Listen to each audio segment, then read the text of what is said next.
Hello everyone, and today I have the most incredible guest, Heather Wright.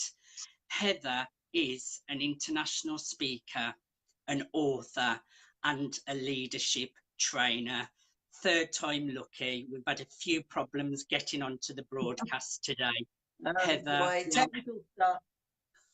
Welcome to Brilliant Speaker. I'm really looking forward to interviewing you today. Thank you, Mark. Thank you. Sorry about that technical stuff. I have no idea what's happening, but we're here now. We're here now, and that's all that matters. So I'm going to jump straight in to the questions. Heather, can you share your story and into being a professional international speaker? Okay, so I'll try and bullet point it because, to be honest, it's quite a long journey, in terms of that. I used to do a lot of speaking at school, did a lot of drama and all those, remember those Lambda speaking things, and I did a few speaking competitions and did well. And I was always into drama, and I got into drama school. For whatever reason, I didn't go. But then I started doing a lot of teaching. So I would teach the martial arts, for instance, and then I became a fitness instructor. And wherever I worked, they always asked me to teach stuff. So eventually, long story short, I got into psychology and ended up running a training company, teaching the psychology of leadership and things like that. And of course, when you train, often people ask you to speak. And I think the two things kind of came together, all of that experience I had in drama and the fact that I was quite an animated trainer. It kind of was more like a kind of a long speech with people speaking at me. And so then I started doing speeches, and it grew from there, and a lot of the companies that I worked for were international. So they would ask me to go abroad to teach people all over the world. And then gradually what's happened is the proportions have changed. So I do a lot more speaking as well now. So I used to think that speaking was really about getting more training in, but actually now it's become a thing in itself, if you like. What an exciting journey from doing drama into psychology, then into speaking and into training. And I've been lucky enough to see you speak as well, Heather, and I know you use a lot of humour. You're really funny, and I really feel like humour is important in speaking. It's nice to uplift people, and you definitely do that. You've got a really funny touch to the way you do your speaking. Thank you. I agree with you. I think that humor is really, really important. Obviously not everyone feels comfortable with it. And I do spend a lot of time, my son does stand-up comedy, and we spend a lot of time working on the creative ability to pull ideas together to be funny. So it's using that creative ability to pull on stuff and to design your throwaways and make it look very casual. I think a lot of the people I know in the Speaking Association who have done drama before also are able to do that.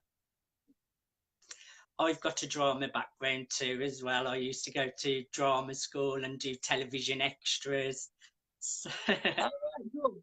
I didn't know that. Well, everyone, please, can you show Heather some love?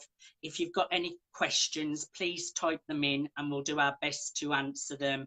Please show your appreciation by putting some love hearts in the comments, and please share the broadcast so we can get this content to as many people as possible. Heather, that brings me to my next question. Can you share some tips for speaking success? Speaking can be really hard when you're new in the industry. So what tips have you got for speaking success?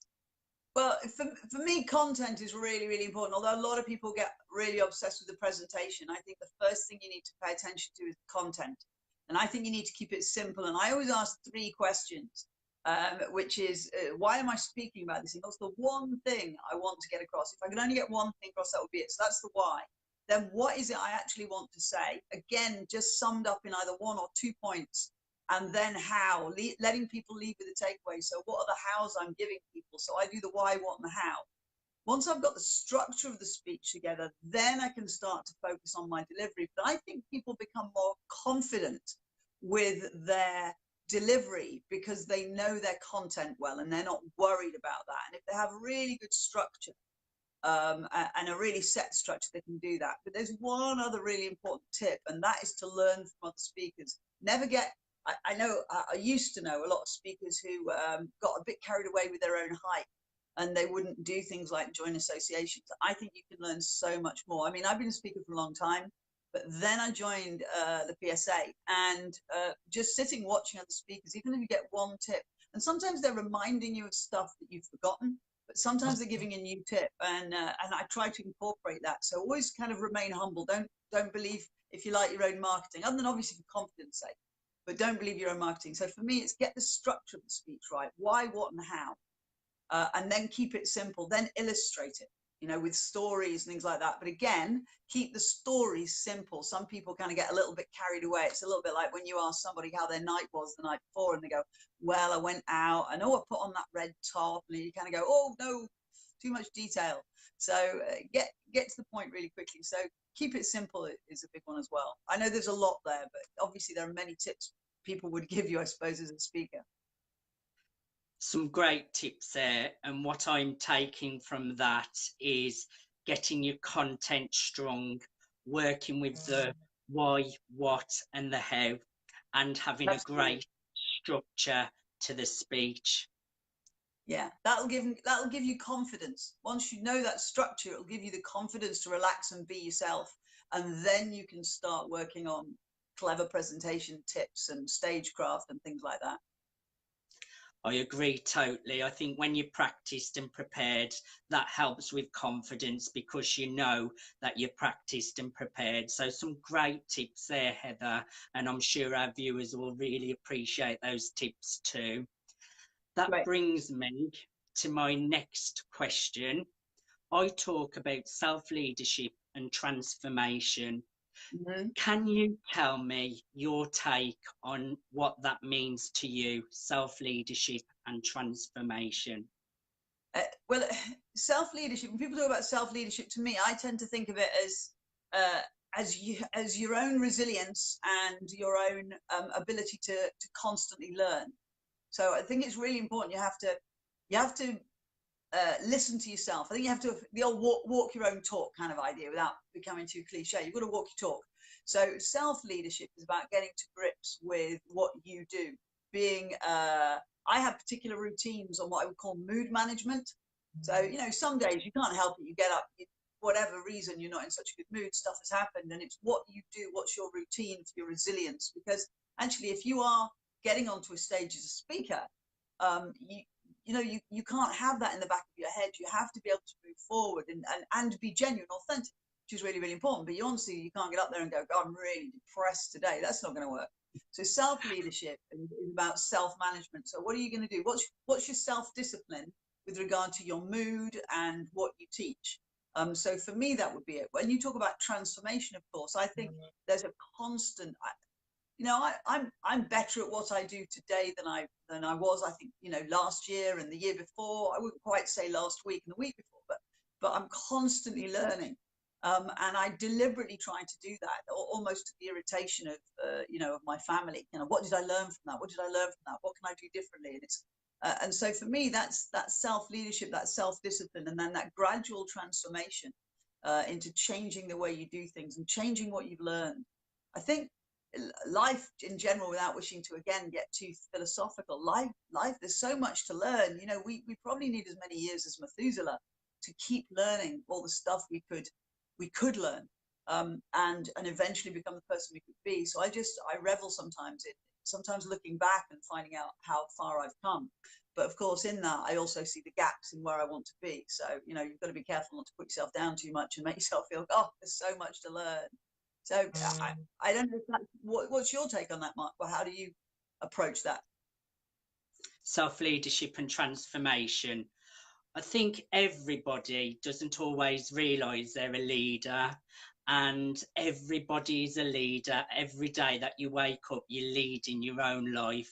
And I think when you become a leader of your own life and start taking on positive rituals, making good choices, that leads to transformation. And I truly believe you can create any reality that you want if you're making the right choices and you've got the right belief system. So that's self-leadership and transformation in my eyes. But I actually like your take on it about being disciplined, getting rituals you mentioned too, and Mhm. always learning.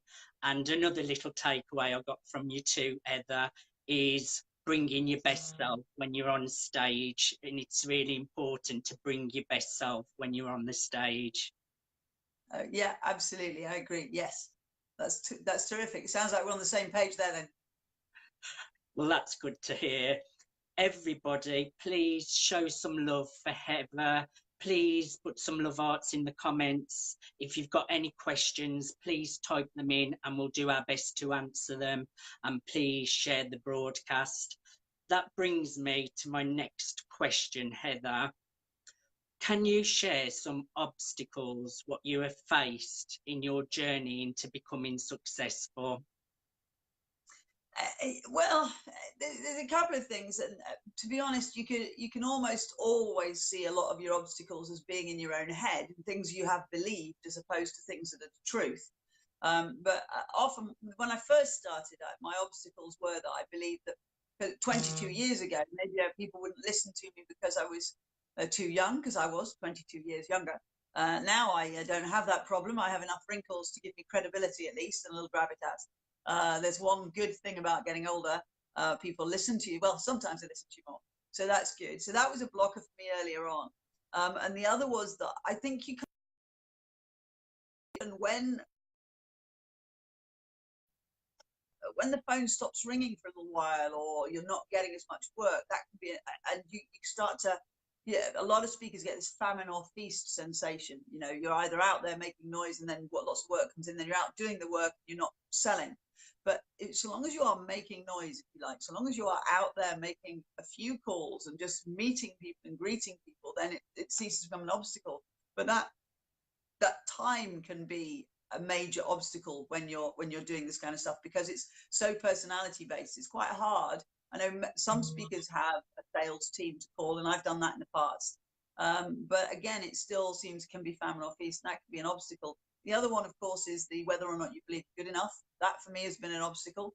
And getting praise from people sometimes doesn't last. You feel really good. You've done a speech. People tell you you're great, and it's really, really lovely, and you feel wonderful.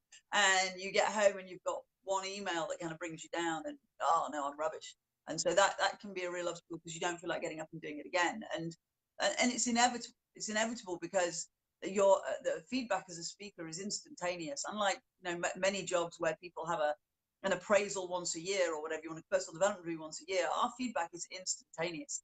And if people don't like you, you can see it on the face.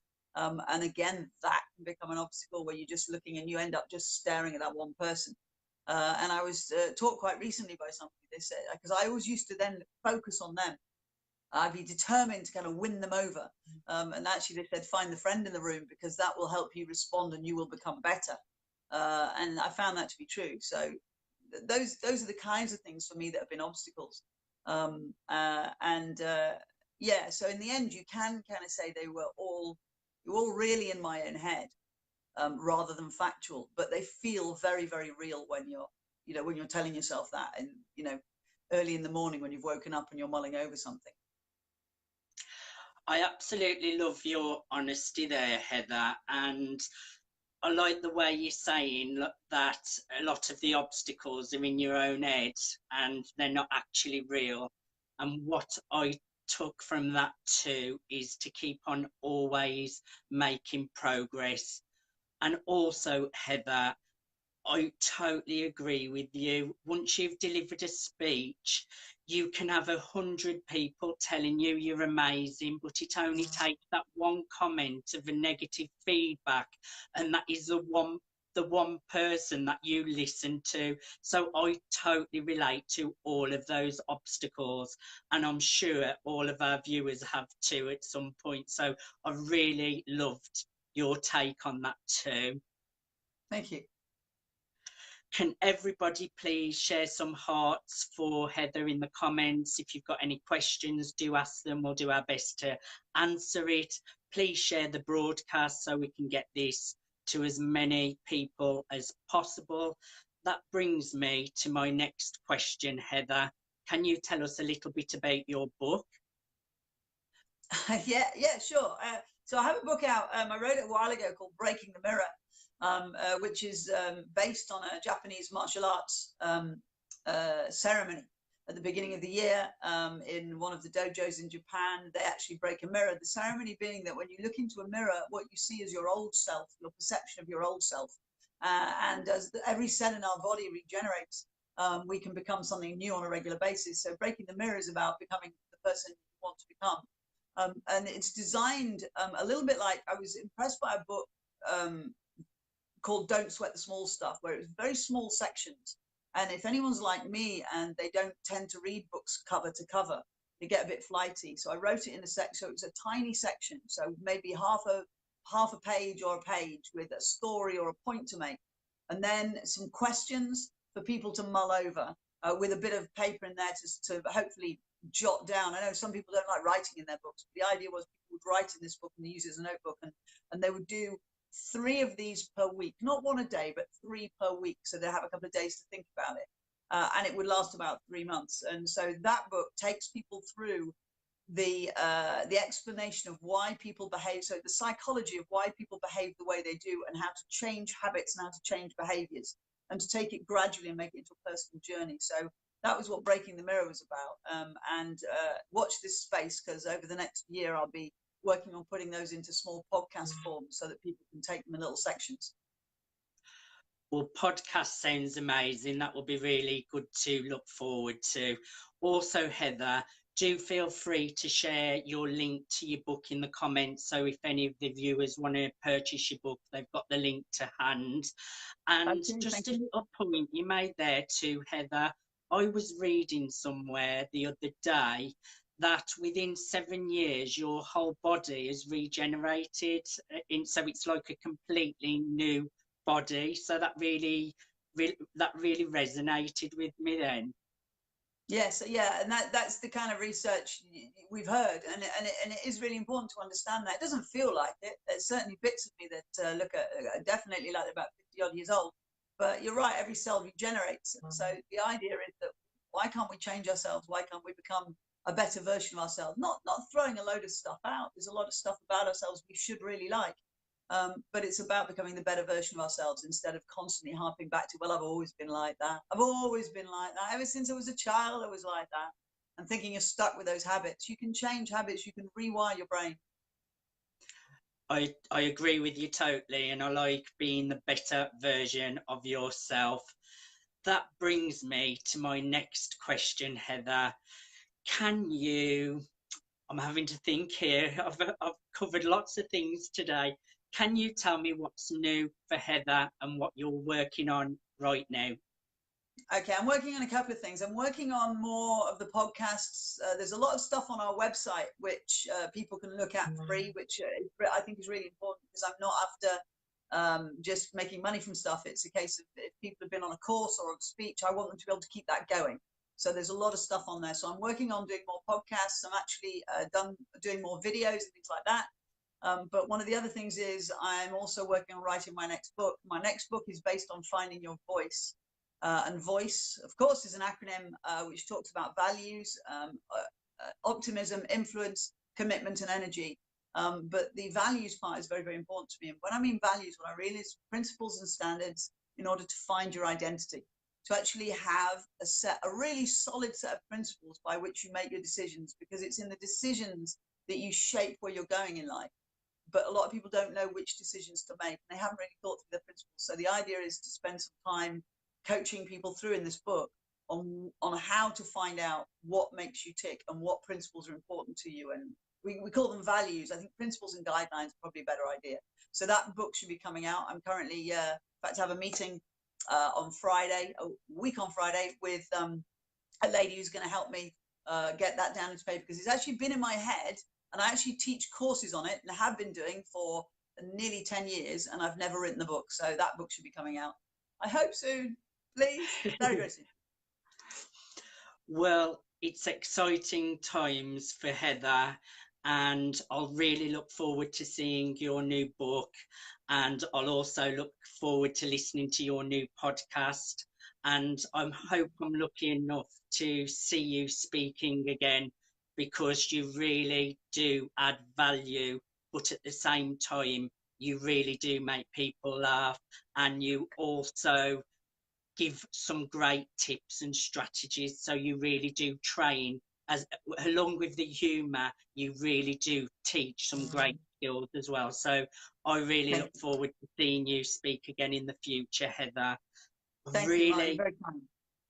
I've really enjoyed interviewing you today, and that brings me to my next question. How can the viewers connect with you? How can the viewers follow you if they want to follow you or connect with you? Okay, well, there's a couple of ways. I have a Facebook page called Heather Wright Live and Kicking, which is quite new, so it's still building up. But that's my speaking website.